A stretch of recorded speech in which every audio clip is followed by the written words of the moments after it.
My name is Cassie. I am 23 years old. I graduated as a qualified nurse this year and was given my first position as a home nurse. My patient was an English gentleman in his early 80s who suffered from Alzheimer's. In the first meeting, the patient was given his record, and from it I could see that he was a convert to the religion of Islam, therefore he was a Muslim. I knew from this that I would need to take into account some modes of treatment that may go against his faith, and therefore try to adapt my care to meet his needs. I bought in some halal meat to cook for him and ensured that there was no pork or alcohol in the premises, as I did some research which showed me that these were forbidden in Islam. My patient was in a very advanced stage of his condition, so many of my colleagues could not understand why I was going through so much effort for him. But I understood that a person who commits to a faith deserves that commitment to be respected, even if they are not in a position to understand. Anyway, after a few weeks with my patient, I began to notice some patterns of movement. At first, I thought it was some copied motions he'd seen someone doing, but I saw him repeat the movement at particular times, morning, afternoon, evening. The movements were to raise his hands, bow, and then put his head to the ground. I could not understand it. He was also repeating sentences in another language. I couldn't figure out what language it was, as his speech was slurred, but I know the same verses were repeated daily. Also, there was something strange. He didn't allow me to feed him with my left hand. Somehow I knew this linked to his religion, but didn't know how. One of my colleagues told me about Paltalk as a place for debates and discussions. As I did not know any Muslims except for my patient, I thought it would be good to speak to someone live and ask questions. I went on the Islam section and entered the room True Message. Here I asked questions regarding the repeated movements and was told that these were the actions of prayer.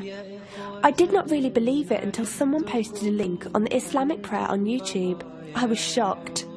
A man who has lost all memory of his children, of his occupation, and could barely eat and drink, was able to remember not only actions of prayer, but verses that were in another language. This was nothing short of incredible, and I knew that this man was devout in his faith, which made me want to learn more in order to care for him the best I could. I came into the Paltalk room as often as I could, and was given a link to read the translation of the Quran and listen to it. The chapter of the bee gave me chills, and I repeated it several times a day. I saved a recording of the Quran on my iPod and gave it to my patient to listen to. He was smiling and crying, and in reading the translation I could see why. I applied what I gained from Paltalk to care for my patient, but gradually found myself coming to the room to find answers for myself. I never really took the time to look at my life. I never knew my father. My mother died when I was 3. Me and my brother were raised by our grandparents who died 4 years ago, so now it's just the two of us. But despite all this loss, I always thought I was happy, content. It was only after spending time with my patient that I felt like I was missing something.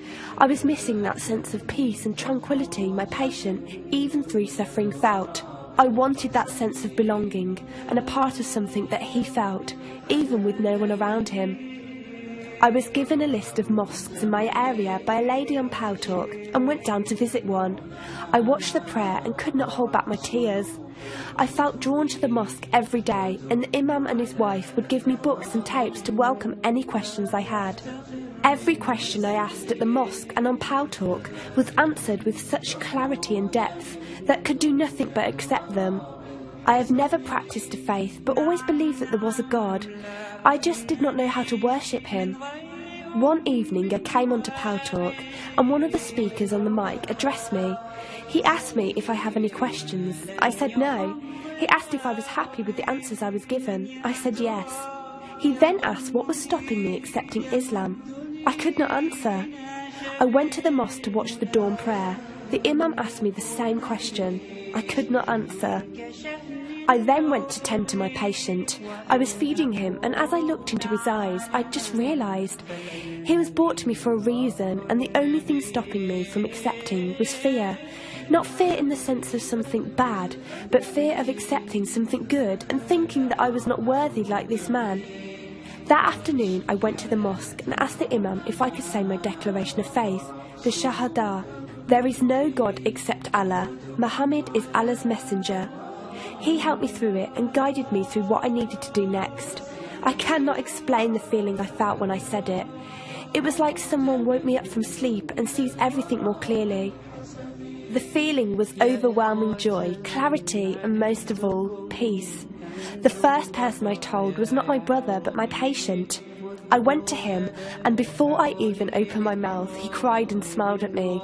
I broke down in front of him. I owed him so much. I came home and logged onto Paltalk and repeated the Shahada for the room. They all helped me so much, and even though I had never seen a single one of them, they felt closer to me than my own brother. I did eventually call my brother to tell him, and although he wasn't happy, he supported me and said he would be there. I couldn't ask for any more. After my first week as a Muslim, my patient passed away in his sleep while I was caring for him. Inna lillahi wa inna ilaihi raji'un. He died a peaceful death, and I was the only person with him. He was like the father I never had, and he was my doorway to Islam. From the day of my Shahada to this very day, and for every day for as long as I live, I will pray that Allah shows mercy on him and grant him every good deed I perform in the tenfold. I loved him for the sake of Allah, and I pray each night to become an atom's weight of the Muslim he was. Islam is a religion with an open door. It is there for those who want to enter it. Verily, Allah is the most merciful, most kind.